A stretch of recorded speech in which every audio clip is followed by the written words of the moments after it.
Ya, terima kasih. Shalom, saudaraku. Selamat pagi. Selamat pagi. Senang kita terus setia berdoa ya. Setiap pagi kita mengucap syukur juga kepada Tuhan atas jawaban-jawaban doa kita ya. Nah, Bapak Ibu, saya mau melanjutkan dulu firman Tuhan mengenai iman dari tokoh-tokoh Alkitab yang dituliskan di dalam kitab Ibrani ya. Jadi sebelumnya kita belajar pertama iman dari Musa, yaitu iman yang rela meninggalkan semua kelihatan kenikmatan dunia untuk menjadi umat Allah ya. Yang kedua kita belajar dari imannya Nuh. Imannya Nuh yaitu dia mau mengerjakan sesuatu perkara yang tidak lazim ya untuk sampai menyelamatkan keluarganya, mau membangun bahtera bahkan di atas gunung supaya keluarganya terselamatkan dari air bah. Dan yang ketiga kita belajar dari imannya Abraham, yaitu yang taat kepada firman Tuhan yang tidak lazim, yang menyuruhnya pergi tanpa tahu tujuan, yang menyuruhnya mempersembahkan anaknya. Walaupun tidak masuk akal, tetapi ia kerjakan karena dia mendengar firman Tuhan. Dan hari ini kita mau belajar imannya Ishak dan Yakub. Ya, imannya Ishak dan Yakub.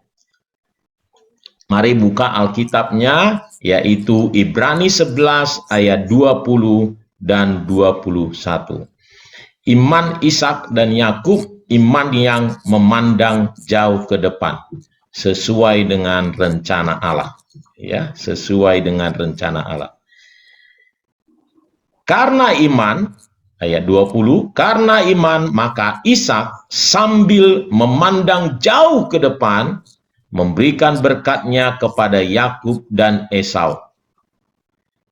Karena iman, maka Yakub ketika hampir waktunya akan mati, memberkati kedua anak Yusuf, lalu menyembah sambil bersandar pada kepala tongkatnya.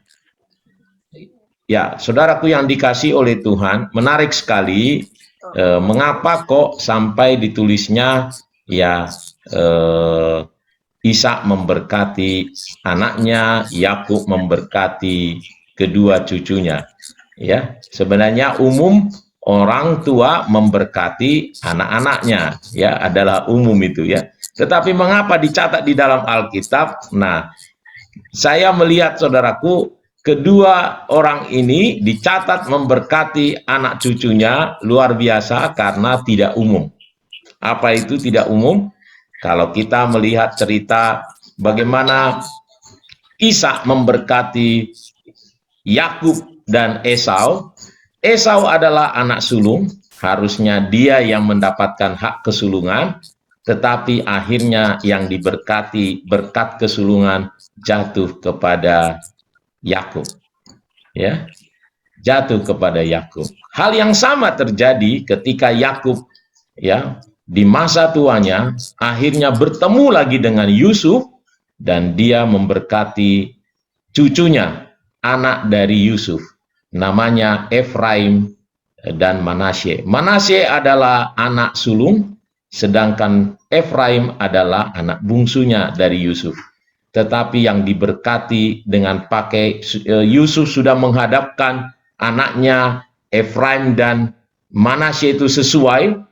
Jadi di sebelah kiri, katanya di sebelah kiri, untuk sebelah tangan kanan itu adalah harusnya Manasye, tetapi di sana adalah Efraim gitu, sebelah kiri, tangan kirinya gitu. Tetapi apa yang terjadi? Yakub menyilangkan tangannya. Nah, lalu Yusuf protes. Tidak begitu, ini anak sulung, ini anak bungsu, tidak harus begini, gitu. Ya, itu terjadi. Jadi, mengapa dicatat? Saya percaya karena tidak umum.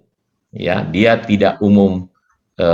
Dia melakukan itu dengan iman karena memandang jauh ke depan, katanya. Mengapa dia katakan begitu? Firman Tuhan berkata begitu, dia sesuai dengan rancangan Allah. Allah ingin memberkati memang lebih adiknya daripada kakaknya. Dan dia bisa sesuai dengan itu. Karena iman katanya, ia melampaui semua hal-hal yang umum, yang biasa menjadi adat istiadatnya. Dia rela melangkahi itu semua, lalu memberkatinya dengan cara yang berbeda, saudaraku. Nah, hal yang kedua adalah ya Yusuf dan Ishak dan Yakub ini menjadi betul-betul menjadi berkat bagi anak dan cucunya, ya, menjadi berkontribusi untuk rencana Allah, memastikan rencana Allah terjadi atas anak-anak atau cucunya ini. Nah, ada dua hal itu yang kita bisa belajar dari cerita iman Ishak dan Yakub ini. Nah, mari Bapak Ibu coba kita renungkan dan kita aplikasikan kepada hidup kita. Ya, bersyukur ini kebetulan kita yang berdoa ini, anak-anak sendiri berdoanya, ya, jadi ini cocok sekali untuk kita menjadi nasihat, menjadi renungan bagi kita. Apa yang sudah kita lakukan berkontribusi, melihat menjadi berkat bagi anak cucu kita. Ya, itu tadi yang kedua itu ya. Poin kedua dulu saya mulai, apa yang kita bisa lakukan? Apakah kita bisa seperti Ishak dan Yakub memberikan kontribusi hidupnya, ya. Bahkan kalau Yakub itu, saudaraku, ya, Yakub itu berpisah dengan Yusuf, ya, belasan tahun lamanya, ya, dia berpisah kepada anak yang disayanginya, tetapi dia bertahan dengan iman. Dia percaya dia akan ketemu lagi dengan Yusuf. Alkitab mencatat dia tidak percaya anaknya Yusuf sudah mati. Ya, secara iman, walaupun secara fakta dia bisa terima laporan dari anak-anaknya yang lain bahwa Yusuf sudah dimakan binatang buas di padang. Ya, tetapi dia percaya someday dia akan ketemu dengan Yusuf dan imannya itu terbukti. Itu sebabnya ketika dia ketemu dengan Yusuf, dia bertemu dengan anak-anaknya di masa tuanya, dia lalu memberkati mereka katanya. Dan dia bisa melihat rancangan Allah yang akan terjadi kepada Efraim dan Manasye. Dan betul Efraim jauh lebih besar daripada Manasye, ya.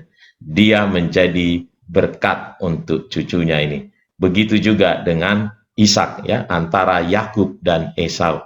Memang Esau mendukakan hati orang tuanya, dan sejak awal Allah sudah memilih Ishak akan menjadi penerus berkat, ya, bukan Ishak, Yakub, penerus berkat dari firman Tuhan kepada Abraham, akan menjadi bangsa yang besar.